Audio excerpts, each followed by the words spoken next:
Estamos acompanhando mais uma sessão ordinária da Câmara de Vereadores Dias Formoso, nessa noite chuvosa, né, de segunda-feira, dia 23 de março, uma sessão bastante movimentada. Tivemos a visita hoje da comissão, pessoal da organização do Mundo em Dança, Festival Esse Folclore, que acontece aqui no município de Dias Formoso, vai até o dia 29, domingo agora, né, com muitos países aí participando, muitos grupos de vários países, várias etnias. Também tivemos a presença dos escoteiros aqui de Dias Formoso, o grupo de escoteiros Sentinela do Jacuí, também prestigiando, né, a sessão e também trazendo um vídeo institucional sobre o escotismo. E aqui está, ao meu lado, o vereador do União Brasil aqui de Dias Formoso, Eduardo Signor, mais uma vez conversar com a gente sobre essa sessão e, claro, a gente vai falar sobre um assunto muito importante que a gente recebeu na manhã de segunda-feira, o pessoal do Bombeiros Voluntários aqui de Dias Formoso, grupo, né, de bombeiros voluntários, a qual o Eduardo Signor foi um dos incentivadores aí, sempre, né, quando cobrado, trazia informações para a gente da necessidade, claro, de a gente ter um bombeiro voluntário nesse modo. Primeiramente, boa noite, né, bem-vindo mais uma vez. E sobre a sessão de hoje, temas debatidos, muito importantes, o senhor pediu vistas ali de um projeto, né, e sim que o senhor fale para a gente qual foi esse projeto e por quê. Boa noite, Rodrigo, muito obrigado pela oportunidade mais uma vez, obrigado pela presença, sempre presente nas sessões, acompanhando os trabalhos do Legislativo. Muito importante para nós a aproximação da imprensa, isso que nos aproxima da comunidade. Iniciando, Rodrigo, se me permite, pela presença das entidades, o Grupo Pesquisas e Andanças, que tem dentro de suas atividades esse intercâmbio cultural, vários países da Europa, da África, da América Central, aqui no nosso espumoso, aproximando essas culturas de toda a nossa região. E o escoteiro Sentinela do Jacuí, né, sempre muito importante, formação de cidadãos é o foco dessa entidade e faz muito bem, por sinal. Uma entidade que está completando 23 anos tem todo o nosso reconhecimento e meu reconhecimento também. Inclusive, essas duas entidades foram uma das entidades contempladas com as minhas emendas impositivas. Afinal de contas, entendo a importância delas e entendo o apoio que elas precisam ter. Certo, Rodrigo, sobre os bombeiros voluntários, como o presidente Roberto citou hoje na entrevista, eu acompanhei uma entrevista muito produtiva, ele e o Luan, foi tu, né, que guiou essa entrevista. Sim.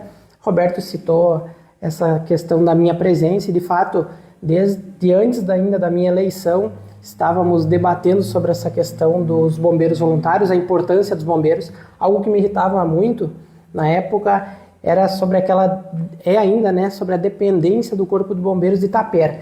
Daí sempre chegávamos naquelas histórias, que alguns defendendo que não podia ter Corpo de Bombeiro Espumoso porque era próximo de Itapera, e outras pessoas apontando o dedo porque Espumoso não tinha um Corpo de Bombeiros próprio, e ficava aquela, joga para lá a responsabilidade e defende de um outro lado, né? Então nunca ninguém chegava a uma conclusão. Temos um caminhão de bombeiro que hoje em dia serve, um caminhão-tanque que hoje em dia serve mais para molhar as plantas, para molhar a pista de laço do Parque de Exposições, que é um caminhão com uma baita de uma capacidade de água, são 8 mil litros, se eu não me engano.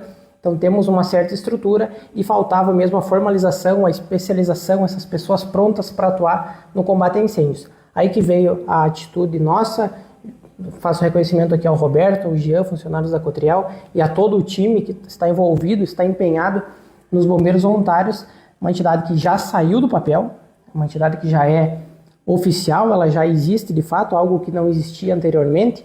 Agora vai naquela de buscar apoio do poder público, de buscar apoio da comunidade, das empresas locais, para que a gente consiga tirar esse sonho da comunidade do papel. Não é um sonho de algumas pessoas, mas sim um sonho, uma necessidade de toda a nossa comunidade. Esperamos que saia do papel, né, que além do papel, que ela seja real o mais breve possível. Sobre os projetos tramitando aqui na casa, fiz um pedido de informação referente a uma prestação de contas, também fiz uma moção de apoio referente a um projeto que tramita na Câmara dos Deputados, projeto 108/2021, que aumenta o limite dos MEIs, que são microempreendedores individuais, que podem faturar legalmente até R$81 mil por ano. Esse projeto dá a oportunidade de faturar até R$130 mil por ano, ou seja, aumentando ainda mais a capacidade de ter 2 empregados, de poder arrecadar mais, e esse projeto é de suma importância. No passado tivemos uma luta constante para quebrar uma taxa de fiscalização e vistoria que o nosso município cobrava de forma errada. Derrubamos essa taxa, agora a gente entra apoiando o projeto que tramita no governo federal para que isso avance e os MEIs tenham ainda mais oportunidades de crescer e dar qualidade de vida para suas famílias, além de fomentar os empregos e o comércio. Referente ao projeto que pedi vistas, Rodrigo, acho importante analisar todos os projetos. Sou um vereador que acompanha muito, que estuda muito todos os projetos. nenhum projeto costuma passar despercebido pelas minhas mãos. E como relator da Comissão Geral de Pareceres, todos os relatórios lidos ali são de minha autoria. Então, preciso estudar devido à minha função aqui na Câmara, além de ser um vereador que gosta, que é curioso, que preciso estar por dentro dos projetos. Esse projeto ele trata de edificações irregulares no município. Pedi vistas do projeto para ter mais uma semana para analisar. Esse projeto, então, ele foi baixado, agora está sob minha responsabilidade para liberar ele para voltar a plenário e para votação. Acredito que algumas taxas desse projeto estão um pouco fora da nossa realidade, como pedido de habite-se, liberação de habite-se, mas isso vai ser estudado durante essa semana para que segunda-feira ele já volte para a sessão e a gente consiga votar e recusar ou aprovar. E o que são edificações, enfim, construções irregulares no município? Onde se encontram e quais os locais? Enfim, a gente tem as áreas verdes, sim, né, que aí não pode construir, mas não é só ali que tem construções irregulares. A construção irregular pode acontecer em qualquer lugar, até mesmo no terreno legalizado, tudo, né? Tem que, com certeza, uma construção que não passa, né, Rodrigo, pelo projeto aqui na prefeitura, construções, como tu falou, feitas em área verde, construções que começam e não acabam, então são várias categorias ali que eu pretendo estudar nessa semana. Para te ver como essa pergunta que tu fez fica um pouco vaga ainda para mim, porque eu não tinha capacidade de votar esse projeto porque eu não estudei. Sim. Então por isso, para não votar um projeto de forma errada ou de forma afoita, assim, sem estudá-lo, eu preferi pedir vistas para que eu possa fazer a minha análise e votar da maneira mais consciente possível, porque é um tema que está presente, né, no nosso dia a dia. Muitas construções com certeza são irregulares, ou não são, depende também da interpretação de quem as analisa. Então a gente precisa achar um equilíbrio, nem cobrar demais, nem deixar muito solto essa corda, para que a gente tenha uma cidade mais justa para quem está querendo construir, empreender, para alugar ou para morar. Então a gente precisa ter um pouco de cautela com esses projetos, afinal de contas são projetos que impõem multa às pessoas dessas residências, dessas edificações que são consideradas irregulares por esse projeto. Então a gente precisa analisar bem o projeto antes de votar. A questão das construções, eu acho muito importante que a fiscalização haja, né, mais a rigor. Porque imagina, não é somente a questão da pessoa talvez não pagar uma taxa, talvez não pagar um engenheiro, talvez não pagar um arquiteto, enfim, mas são as pessoas profissionais que vão saber, né, determinar o quanto a pessoa vai gastar, ao fim, para essa habitação ficar segura, essa infraestrutura. Pensou você construir a grosso modo, como diria antigamente, e lá só um amontoado de tijolos, muitas vezes, sem o material necessário, sem, né, daqui a pouco um risco para a saúde, tanto da pessoa que habita, como vizinhos, como enfim, no geral, né? Então tem que ter muita cautela, muito cuidado mesmo, mas tem que ser fiscalizado, né? Concordo perfeitamente, Rodrigo. Para isso a gente precisa achar um ponto de equilíbrio, precisa ter os órgãos fiscalizadores e os órgãos que punem também. A gente tem uma dificuldade gigante no nosso município, que é de fiscal, tanto para analisar obras, quanto para analisar e fiscalizar outras leis. Tive algumas leis que foram... Nós temos fiscais posturas em Espumoso? Não. Então são todos os fiscais, ou também cada cidadão pode ser fiscal disso. Sim. Mas a gente sabe que algumas multas não são aplicadas, né, independente da lei. Temos quase 5 mil leis, estamos chegando, na verdade, a 5 mil leis aqui no nosso município ao longo de sua história. É difícil fiscalizar, a gente é ciente disso, mas se tem a lei, a gente espera que tenha fiscalização. Não adianta simplesmente ter uma lei do papel, que ela não sai do papel, porque senão a gente não vai chegar a lugar nenhum, né? Por isso que eu até dei uma freada nos meus projetos de lei aqui, porque entendo que primeiro a gente precisa provar que vale a pena uma lei ir para o papel, que a lei esteja vigente. Afinal de contas, nós temos um código de posturas, temos um código de obras, temos muitas outras leis que proíbem depredações de patrimônio público e outras coisas que não são cumpridas e não há punição para isso. Então a gente precisa antes olhar para dentro do nosso município, pegar o que temos de lei, dar um jeito de começar a punir esses infratores, essas pessoas que fazem errado, para depois sim pensar em outras leis. Afinal de contas, vivemos uma sociedade que não é fácil de controlar todo mundo, vivemos um município que não tem fiscal para atender o município todo, mas a gente precisa chegar num denominador comum para que as leis acabem valendo e a gente tenha mais efetividade nelas. Com certeza, né?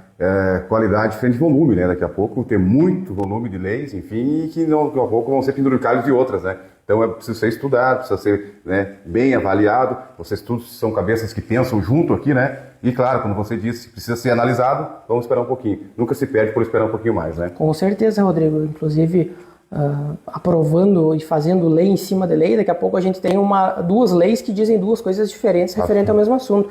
Então precisa ter muita cautela, além de analisar o projeto de lei que está tramitando na casa, precisamos analisar se já existe uma lei nesse sentido, antes de elaborar um projeto de lei também. Não adianta eu estar fazendo uma lei aqui para proibir uma coisa que ela é permitida por outra lei. Então, fazer uma lei não é brincadeira, não é simplesmente jogar para o papel ou para a inteligência artificial que seja, para elaborar. A gente precisa olhar para a nossa realidade, olhar para o que temos de lei, para daí sim ter leis efetivas que sejam cumpridas e que haja punição. E esse é meu objetivo também como vereador, para que tenhamos não só leis, mas leis efetivas. Para fechar aqui, um assunto que surgiu aqui também na Câmara de Vereadores foi a questão das nossas RS aí, né? Mal cuidado aí, né? Essa questão da conservação dessas margens.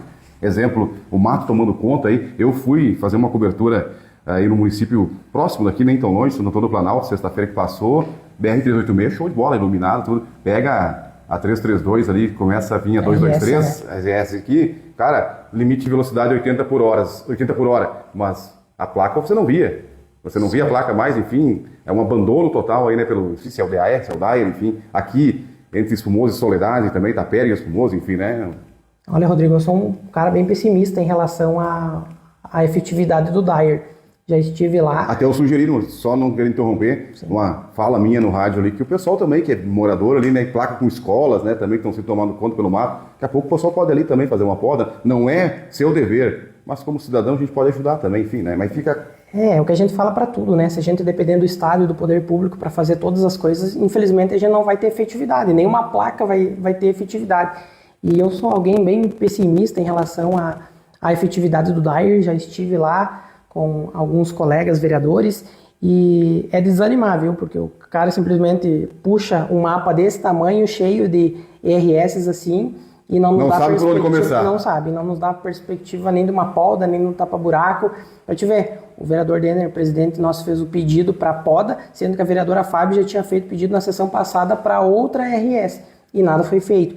Então, se as pessoas não começarem a agir, tá passando ali um dia, tem uma máquina, pega e corta pro bem da comunidade, pro bem da... A gente vê que muitos fazem isso com os seus tratores, com os produtores aí da área rural, prefeituras também fazem, enfim, com certeza, é louvável. Mas não conseguem ficar ali direto, né? Que é uma louvável coisa... essa atitude e justamente não fica ali porque não é dever e obrigação daquela pessoa, mas faz isso em prol da coletividade. Mas é bem decepcionante essa questão, essa situação do DAIR. Acho que a gente precisa ficar ainda mais em cima, ter mais contato com os nossos deputados estaduais e federais, para que a gente chegue mais perto e também para que a gente fiscalize mais esse órgão. Batemos muito na tecla de fiscalização, precisamos também fiscalizar esses órgãos estaduais que não têm efetividade nos seus serviços. Sabemos também que o Estado é muito grande, mas entende-se que por estarem lá, por terem essas funções, eles devem ter corpo técnico para agir. E não é o que vem acontecendo, isso é com certeza preocupante, inclusive ocasionando vários acidentes, né, por causa dessa... Não adianta ter uma placa e não conseguir ver, vai ter uma curva acentuada na frente. Então, estamos correndo risco nas estradas devido a um órgão não ser tão efetivo. Estaduais, né? Estaduais, né? Que, enfim, VRS, enfim. Então tá. Conversamos com o vereador do União Brasil, que diz famoso, Eduardo Signor, falando sobre mais essa sessão da Câmara de Vereadores na noite da segunda-feira, dia 23.